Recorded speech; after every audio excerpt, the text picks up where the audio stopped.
Marcus Chen sat in the corner of his cell, watching the massive red dragon pace back and forth across the chamber. The alien guards called the creature Pyraxis, and like Marcus, it was a prisoner in this floating fortress that drifted through the void between stars. The difference was that Pyraxis commanded respect, even in captivity. Marcus was just entertainment. The cell was enormous, designed to hold beings much larger than humans. Ancient stone walls stretched 30 feet high, carved with symbols that hurt to look at directly. The dragons needed space to spread their wings, even if they couldn't fly in these confined quarters. Marcus occupied a small corner, barely noticeable among the grandeur built for giants. "Look at the little pink thing," sneered Vexhai, one of the Cytherian guards who had just entered. The alien stood 8 feet tall, with skin like polished obsidian and eyes that glowed amber in the dim light. 4 arms moved with predatory grace, each ending in claws that could shred steel. Still alive, somehow. Marcus kept his head down, playing the role he'd perfected over the past 6 months. Broken, defeated, harmless. He let his shoulders slump and made his breathing shallow, as if the very act of living was an effort. The guards ate it up every time. "The humans break so easily," laughed another Cytherian, this one wearing the golden bands of a captain. "Remember how this one cried when we first brought him aboard? Begging and pleading in that pathetic language of theirs." They weren't wrong about the crying. Marcus had wept real tears when they dragged him from the wreckage of the exploration vessel Prometheus. But those tears weren't from fear or despair. They were from rage and from grief for the 23 crew members who hadn't survived the attack. The Cytherians saw weakness where there was actually something much more dangerous brewing. Pyraxis lifted his massive head, amber eyes fixing on the aliens with contempt. "Your mockery grows tiresome," the dragon rumbled, his voice like distant thunder. "The small one has more courage than you think." The captain's glowing eyes narrowed. "What would you know about courage, beast? You're chained here same as the pet." "I know enough to recognize it," Pyraxis replied calmly. "This pet of yours watches everything, learns everything, yet you see nothing." Marcus suppressed a smile. The dragon was perceptive, probably too perceptive for his own good. But the aliens dismissed the comment, as they dismissed everything they didn't understand about the species they'd conquered. The Cytherians had been expanding across the galaxy for thousands of years, collecting exotic species for their entertainment complexes. Dragons were prized for their intelligence and majesty. Humans were new additions, captured only recently when Cytherian scouts had discovered Earth's outer colonies. Most humans who ended up in the fighting pits didn't last long, but Marcus had survived by appearing completely broken. "Feed them," the captain ordered, tossing a small device to his subordinate. "The high families are coming tomorrow to see the new acquisitions. We want them alive and healthy-looking." The feeding device projected portions of synthesized nutrients into bowls. The dragons received meals that looked like fresh meat, rich and steaming. Marcus got a gray paste that tasted like cardboard, but contained everything a human body needed to survive. He'd eaten much worse during survival training, though the aliens didn't know that.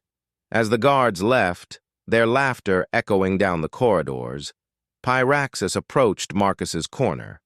The dragon moved with surprising grace for something the size of a small building, his claws clicking softly against the stone floor.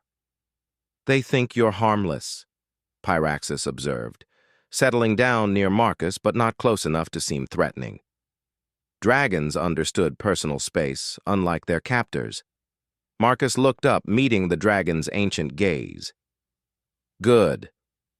That's the first word you've spoken since they brought you here." Pyraxis tilted his massive head, studying the human with new interest. The others babble constantly. "Pleading or raging, you just watch." "Nothing to say to them," Marcus replied quietly. He kept his voice flat, emotionless, maintaining the facade even though something told him the dragon could be trusted. Paraxis snorted, a sound like steam escaping from an engine. Wise. But you speak to me now. Why? Marcus was quiet for a long moment, pretending to struggle with the decision. In reality, he'd been waiting for this conversation for weeks. The dragon was clearly intelligent, and more importantly, he hated their captors as much as Marcus did. Because you're not one of them, Marcus said finally. Neither are you, yet you act as if their words break you. I've seen humans fight in the arena. They scream defiance even as they die. You're different. Marcus nodded slowly. The ones who scream don't last long enough to learn anything useful. For the first time since Marcus had been thrown in this cell, Paraxis smiled. It was a terrifying expression on a creature with teeth the size of swords, but Marcus recognized it for what it was, approval. And what have you learned, small one? Marcus glanced toward the corridor where the guards had disappeared, then back to the dragon. 37 guards on this level, rotating shifts every 8 hours. Motion sensors in the main corridors, but not in the cells. Force fields on a backup power system that's vulnerable to electrical surge. Guard captain carries override codes in a neural implant that can be accessed if you know the right pressure points. Paraxis blinked slowly, a dragon's version of surprise. You learned all that while appearing half dead in a corner? People don't pay attention to things that don't seem dangerous, Marcus said. It's a human trait our captors haven't figured out yet. What else? Marcus smiled, and for just a moment, something cold and predatory flickered in his eyes. This fortress has 47 dragons in captivity, spread across 12 levels. Most are fighters, but some are builders, some are thinkers. All of them hate being caged. You're proposing an escape, Paraxis said. It wasn't a question. I'm proposing something better than escape, Marcus replied. I'm proposing we take this ship. The dragon was quiet for several minutes, considering. When he spoke again, his voice carried a note of respect that hadn't been there before. What are you really, human? You're no explorer or merchant. Marcus met the dragon's gaze steadily. My name is Marcus Chen. I'm a tactical analyst for the Human Colonial Defense Force, and I didn't end up here by accident. Paraxis's eyes widened slightly. You came here deliberately. My ship was equipped with a distress beacon that would activate if destroyed. Right now, a human fleet is following that signal, but they're still weeks away. When they arrive, they're going to find a fully operational Catherian fortress that we've taken from the inside. And you've been planning this since you arrived, Marcus nodded. Every day, I've been watching, learning, mapping. The Catherians are arrogant. They see other species as animals or toys. That blindness is going to cost them everything. Paraxis settled more comfortably, his enormous form radiating suddenly intense interest. Tell me about this plan of yours. For the next hour, Marcus laid out what he'd discovered. The fortress was called the Dominion's Pride, a mobile collection facility that traveled between star systems, gathering exotic species for the Catherian nobility. It was heavily armed, but not prepared for internal threats. The aliens had never faced a coordinated rebellion from their captives. The dragons are kept separated to prevent them from working together, Marcus explained. But tomorrow, during the exhibition for the high families, many of you will be brought to the central arena. That's our chance. The force field generators are vulnerable, you said? Marcus nodded. Electrical surge will overload the backup systems. I've been studying the guard rotations and the power distribution. If we time it right, we can create a cascade failure that will bring down the containment systems across multiple levels. And you can cause this surge? Marcus smiled grimly. Humans are very good at breaking things when we put our minds to it. The question is whether the dragons are ready to fight for their freedom. We've been ready for centuries, Pyraxis growled. But we need coordination, leadership, someone who understands their technology. You'll have both, Marcus promised, but it's going to be dangerous. Some of us won't survive. Freedom is worth any price, the dragon replied without hesitation. What do you need from me? Marcus began explaining the details, keeping his voice low. The guards would return eventually, and he needed to be back in character when they did. But for now, he allowed himself to feel something he hadn't experienced in months. Hope. As they talked, Marcus thought about the crew of the Prometheus, his friends and colleagues who had died believing they'd failed in their mission to establish first contact with an alien civilization. They would have been proud to know that their sacrifice had put a human agent exactly where he needed to be to strike back at humanity's enemies. The Cytherians had made a crucial mistake when they'd underestimated human intelligence and determination. Tomorrow, they would begin to understand just how dangerous that mistake had been. Marcus Chen had spent 6 months appearing broken and defeated. Tomorrow, he would show them what humanity looked like when it decided to bare its teeth. The exhibition hall buzzed with the conversations of Cytherian nobility, their obsidian skin gleaming under the ornate lighting fixtures that hung from the vaulted ceiling. Marcus shuffled behind the guards, maintaining his broken posture while his eyes recorded every detail. 43 high families had come to see the fortress's latest acquisitions, and their arrogance filled the air like expensive perfume. The human specimen appears malnourished, observed Lady Zexathara, her golden jewelry clicking as she gestured dismissively at Marcus. Are you certain it's healthy enough for the arena? Captain Vecmore, the facility's commander, nodded respectfully to the noblewoman. It has survived longer than most of its species, my lady. Perhaps there's more resilience in this one than appearances suggest. Marcus kept his eyes downcast, but noted the positions of every guard, every exit, every power coupling visible along the walls. The exhibition hall was a massive circular chamber with viewing platforms arranged in tiers around a central arena. 16 dragons had been brought up for display, including Pyraxis, who stood chained but magnificent in the center ring. The dragons are truly spectacular, breathed Lord Zendile, his 4 arms gesturing expansively. That red one has such presence. I must have him for my private collection. Pyraxis has killed 3 handlers this cycle, Captain Vecmore warned. He's spirited. Excellent. Broken beasts are boring. The Lord's glowing eyes fixed on Pyraxis with hungry interest. What about breeding potential? Can we create more like him? Marcus bit back his disgust. The Cytherians spoke of intelligent beings like livestock, never considering that their captives might understand every word. It was the same blindness that would be their downfall. As the exhibition continued, Marcus caught Pyraxis's eye across the arena. The dragon's almost imperceptible nod confirmed that the other dragons had received the message.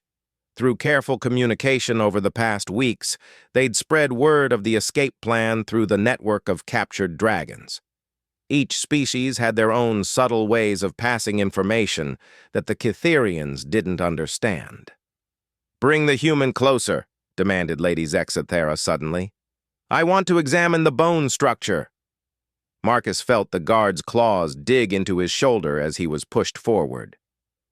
He stumbled convincingly, playing up his apparent weakness while positioning himself near the power distribution panel he'd identified during his reconnaissance. Fascinating, the lady murmured, circling Marcus like he was a sculpture.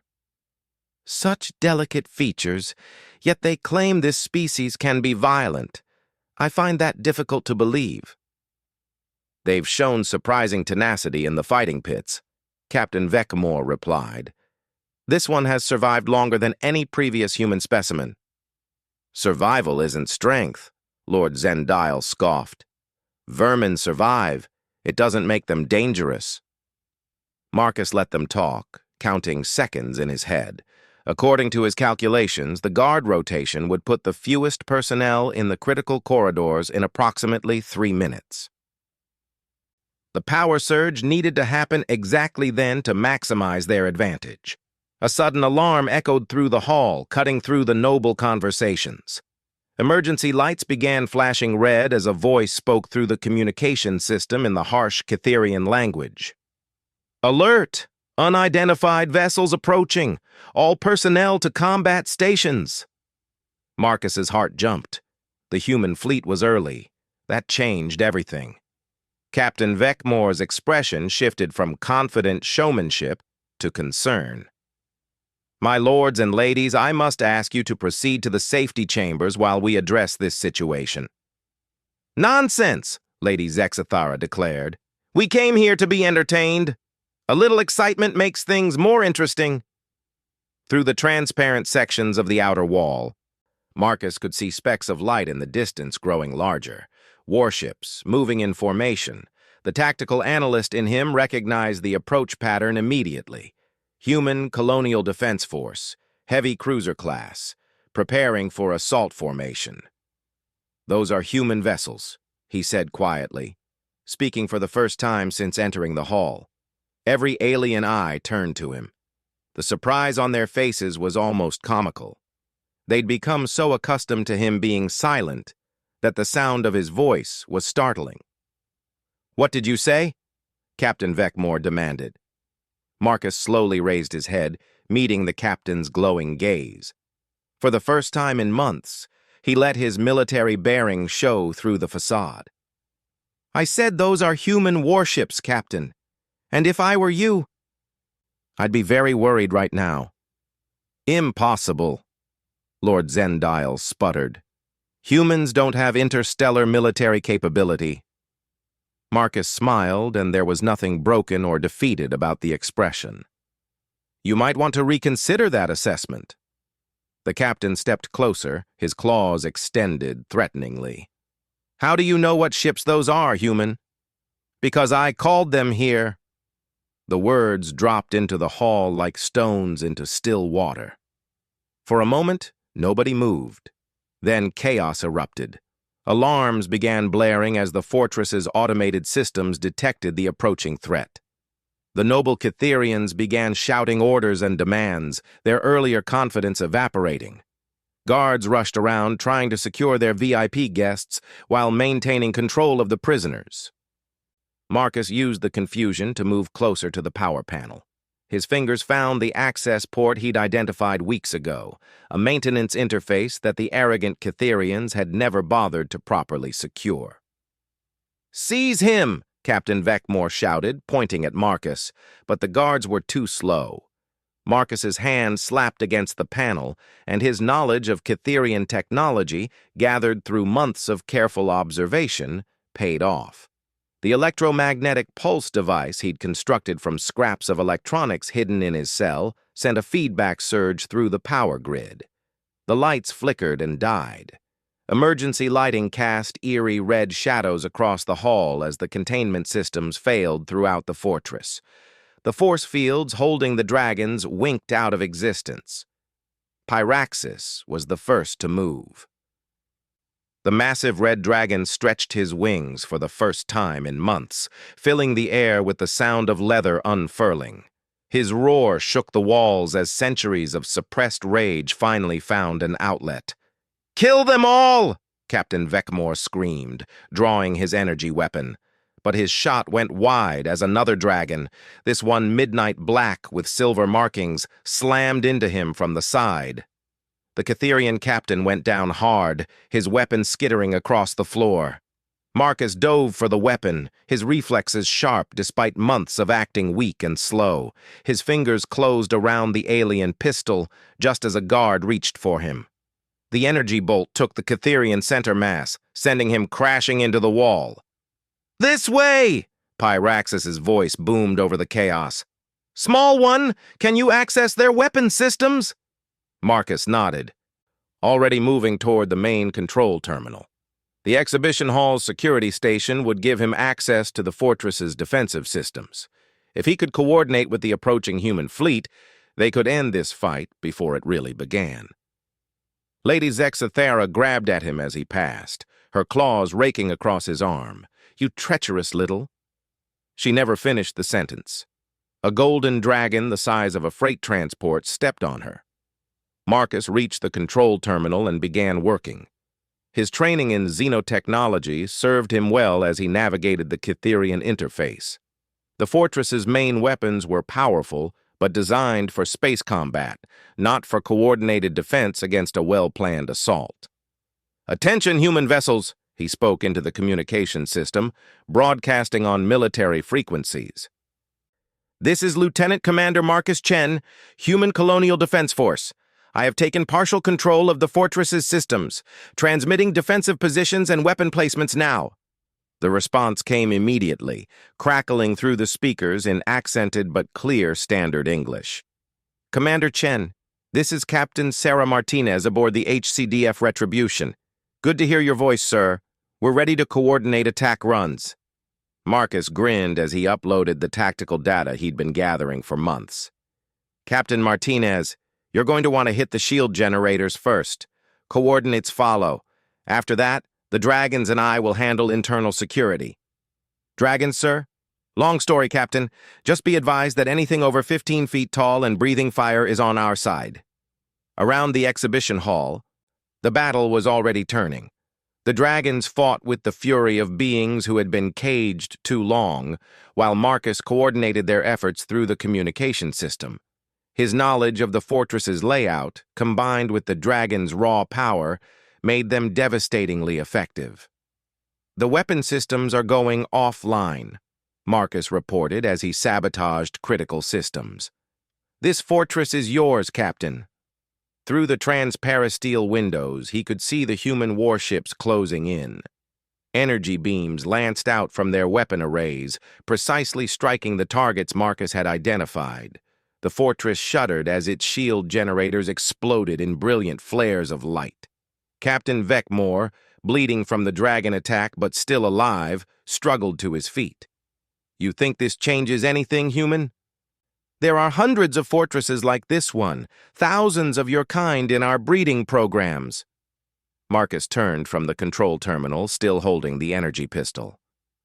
"You're right, Captain. This is just the beginning. The Cytherian Empire will hunt your species to extinction for this. Let them try." Marcus's voice was cold as space. "You made one critical mistake when you attacked human colonies." "What mistake?" Marcus smiled, thinking of the 23 crew members of the Prometheus, of the human colonies that had been raided, of the thousands of beings suffering in Cytherian captivity across the galaxy. "You assumed that because we're smaller and younger as a spacefaring civilization, we weren't dangerous. But humans have a saying, Captain. It's not the size of the dog in the fight. It's the size of the fight in the dog." Pyraxis approached, his massive form covered in Cytherian blood but uninjured. "The fortress is secure, Marcus Chen. My people are freeing the captives on the lower levels." Marcus nodded, then spoke into the communicator again. "Captain Martinez, we're ready for boarding parties, and you're going to want to bring your xenoarchaeologist. We've got about 47 dragons who are very interested in joining humanity's war effort." As human soldiers began docking with the captured fortress, Marcus allowed himself a moment of satisfaction. The Cytherians had thought they were collecting exotic pets. Instead, they'd given humanity exactly what it needed: allies, intelligence, and proof that the galaxy's predators could be beaten. The real war was just beginning. But for the first time since the attacks on the colonies, Marcus felt like humanity had a real chance of winning. 3 hours after the battle ended, Marcus sat in what had been Captain Vecmore's private office, now serving as a temporary command center. The walls were covered with holographic displays showing the captured fortress's systems, the freed prisoners, and, most importantly, the intelligence data that would change the course of the war. Captain Sarah Martinez stood across from him, her dark hair pulled back in regulation style, her face showing the kind of respect usually reserved for senior officers. "Sir, I have to ask the obvious question. How did a lieutenant commander end up infiltrating a Catherian fortress? Marcus looked up from the datapad he'd been studying. Because sometimes the best way to gather intelligence is to let yourself be captured, Captain. You volunteered for this? I designed this mission. Marcus set down the pad and gestured to the massive displays around them. 6 months ago, when the Catherians hit New Aberdeen Colony, we realized we knew almost nothing about their military capabilities, their technology, or their strategic goals. Conventional reconnaissance wasn't working. Pyraxis, who had been listening from his position near the reinforced doorway, rumbled his approval. A dangerous game, Marcus Chen. You risked everything on the chance that you could survive long enough to gather useful information. Not just survive, Marcus corrected. I needed to be completely dismissed as a threat. The Catherians had to see me as broken, harmless, beneath notice. Only then could I move freely and observe everything. Captain Martinez shook her head in amazement. The Prometheus was a setup. The Prometheus was a real exploration vessel with a real crew doing real scientific work, Marcus said, his voice hardening slightly. But yes, we knew the Catherians would attack it. I made sure I was aboard when they did. 23 people died in that attack. 23 volunteers, Marcus replied quietly. Every person on that ship knew the risks.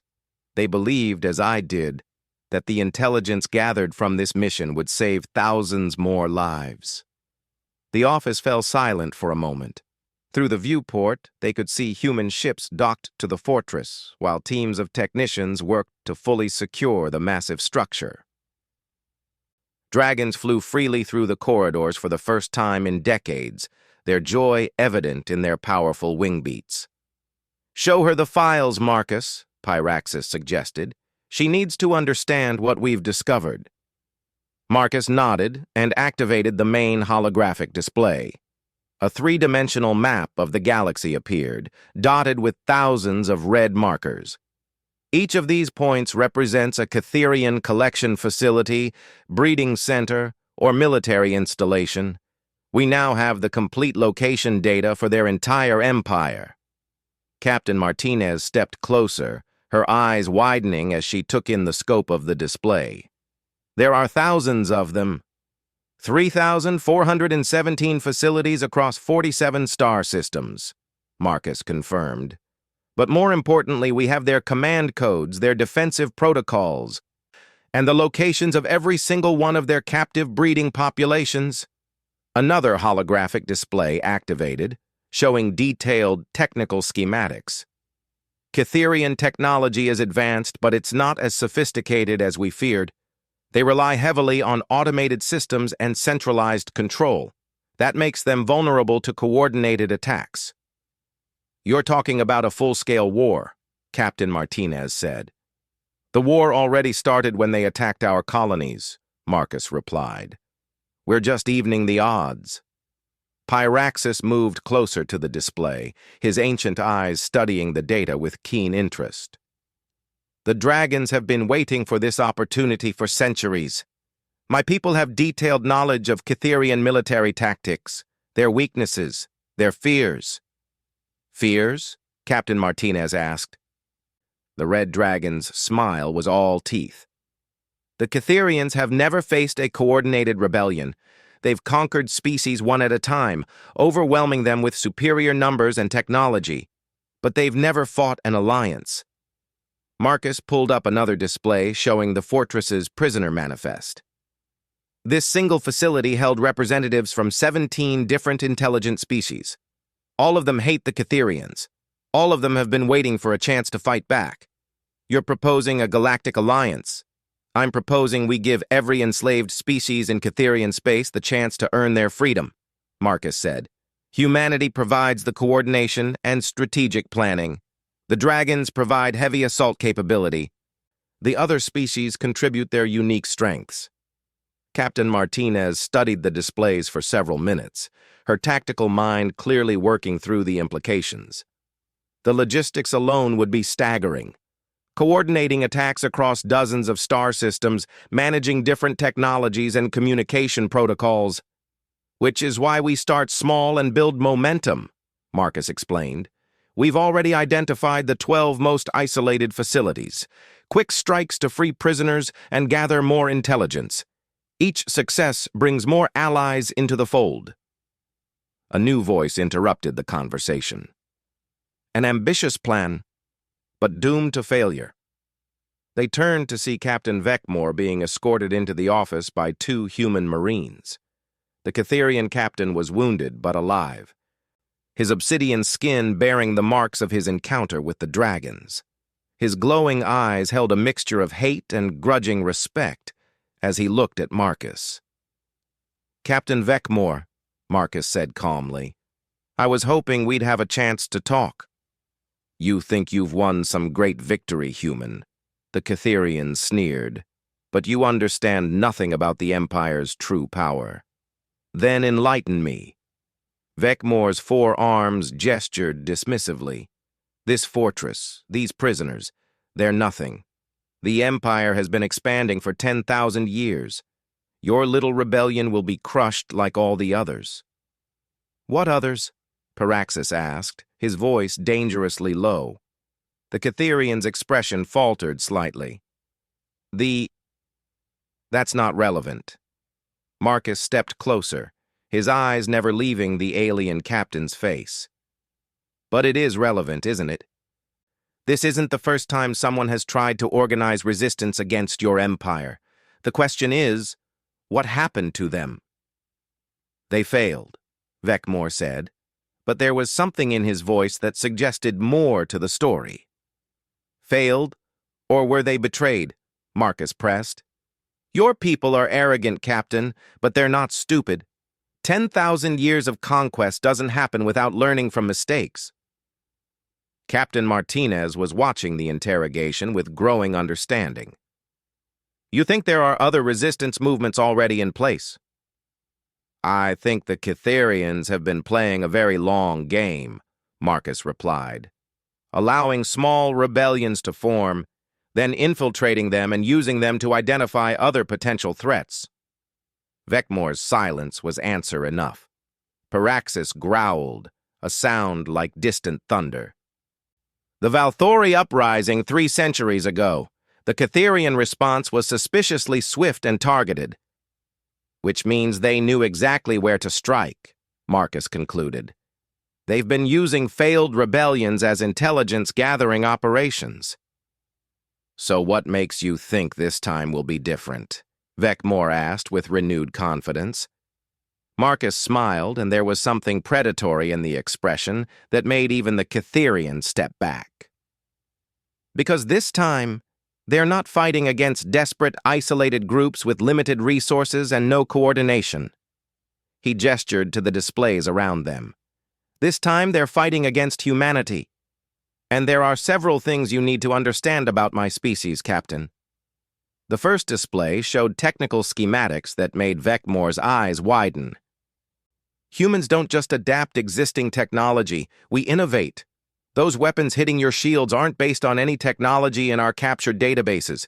We built them specifically to counter Catherian defenses." A second display showed communication logs and tactical reports. "Humans don't fight alone. While I was gathering intelligence here, human agents were making contact with every enslaved species they could find. This isn't a rebellion, Captain. It's a carefully coordinated military operation." The third display showed something that made even Captain Martinez gasp. Star charts showing human fleet movements across multiple sectors. And humans don't give up. Even if this operation failed, even if I'd been discovered and killed, there are backup plans and backup agents. You're not fighting one human or one ship or one colony. You're fighting the entire species. Vecmore stared at the displays, his confident demeanor cracking. "This is impossible. No species has ever organized resistance on this scale." "No species like humanity has ever existed," Paraxis said with evident satisfaction. "The dragons have legends about creatures like humans, small in body but vast in determination. Too stubborn to know when they're beaten. Marcus turned back to the Cytherian captain. Your empire made a fundamental error when you attacked our colonies. You assumed we were just another primitive species you could easily conquer. But humans have spent our entire evolutionary history fighting against superior odds and winning through intelligence, cooperation, and sheer bloody-minded refusal to give up. The Empire will adapt. The Empire is too arrogant to adapt, Marcus interrupted. That's why this plan will work. Your people can't conceive of being outsmarted by inferior species. It's a blindness that's going to cost them everything. Captain Martinez stepped forward. Sir, we're receiving communications from the other strike teams.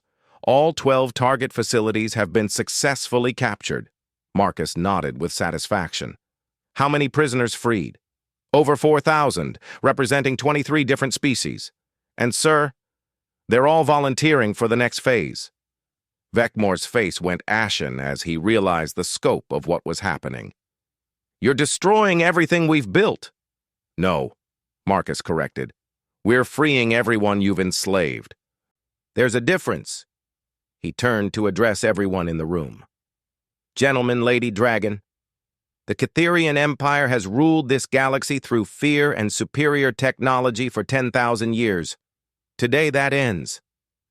The displays around them now showed real-time communications from dozens of star systems as freed prisoners shared intelligence and prepared for coordinated strikes. The rebellion Marcus had spent 6 months planning was becoming reality. Captain Martinez, signal the fleet. Begin Phase 2 operations. Phase 2, sir? Marcus smiled as he looked out at the stars, where ships from multiple species were already forming up in attack formations. We're going to show the galaxy that predators can become prey when their victims decide to hunt back. Pyraxis stretched his massive wings, and his roar of triumph echoed through the captured fortress. The age of the Cytherians is ending, Marcus Chen. The age of the Alliance begins now. As alarms began sounding across Cytherian space, reporting attacks on facilities that had been considered impregnable, Marcus Chen allowed himself a moment of quiet satisfaction. The human who had appeared broken and harmless in a corner of an alien prison cell had just changed the course of galactic history. The war was far from over, but for the first time in 10,000 years, the hunters had become the hunted.